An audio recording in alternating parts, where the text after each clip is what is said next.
ಹಿಜಾಬ್ಗಾಗಿ ಮುಂದುವರಿದ ಕಾನೂನು ಹೋರಾಟ ಶೀಘ್ರವೇ ಸುಪ್ರೀಂ ಕೋರ್ಟ್ನಲ್ಲಿ ಅರ್ಜಿ ವಿಚಾರಣೆಯನ್ನು ಸಾಧ್ಯತೆ.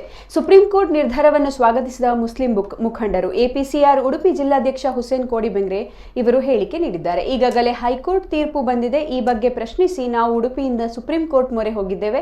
ಸರ್ವೋಚ್ಚ ನ್ಯಾಯಾಲಯದ ಮುಖ್ಯ ನ್ಯಾಯಾಧೀಶರು ನಮ್ಮ ಅರ್ಜಿಯನ್ನು ಸ್ವೀಕರಿಸಿದ್ದಾರೆ. ವಿಚಾರಣೆಗೆ ದಿನಾಂಕವನ್ನು ಕೂಡ ಪಟ್ಟಿ ಮಾಡಿದ್ದಾರೆ. ಸೋಮವಾರ ಅಥವಾ ಮಂಗಳವಾರ ಈ ಅರ್ಜಿ ವಿಚಾರಣೆಗೆ ಬರಲಿದೆ. ವಿಚಾರಣೆ ಕೈಗೆತ್ತಿಕೊಂಡಿರುವ ನ್ಯಾಯಾಧೀಶರಿಗೆ ಧನ್ಯವಾದಗಳು ಎಂದರು.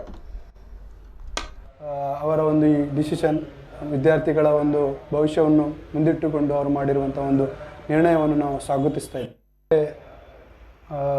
ಒಂದು ಸ್ಕಾಫ್ನ ವಿಷಯವಾಗಿ ಹೈಕೋರ್ಟ್ನಲ್ಲಿ ಒಂದು ಜಡ್ಜ್ಮೆಂಟ್ ಬಂದಿದೆ. ಇದನ್ನು ಸ್ಪೆಷಲ್ ಲೀವ್ ಪಿಟಿಷನ್ನ ಮುಖಾಂತರ ಸುಪ್ರೀಂ ಕೋರ್ಟಲ್ಲಿ ಉಡುಪಿಯ ವತಿಯಿಂದ ಈಗಾಗಲೇ ಸುಪ್ರೀಂ ಕೋರ್ಟಲ್ಲಿ ದಾವೆಯನ್ನು ಹೂಡಿದ್ದಾರೆ. ಅದನ್ನು ಸ್ವೀಕರಿಸಿ ಇಲ್ಲಿಯ ಸರ್ವೋಚ್ಚ ನ್ಯಾಯಾಲಯದ ಮುಖ್ಯ ನ್ಯಾಯಾಧೀಶರು ಅದನ್ನು ಸ್ವೀಕರಿಸಿದ್ದಾರೆ ಮತ್ತು ತಾರೀಖನ್ನು ಕೂಡ ಲಿಸ್ಟ್ ಮಾಡಿದ್ದಾರೆ. ಸೋಮವಾರ ಮಂಗಳವಾರದ ಹೊತ್ತಿಗೆ ಅದು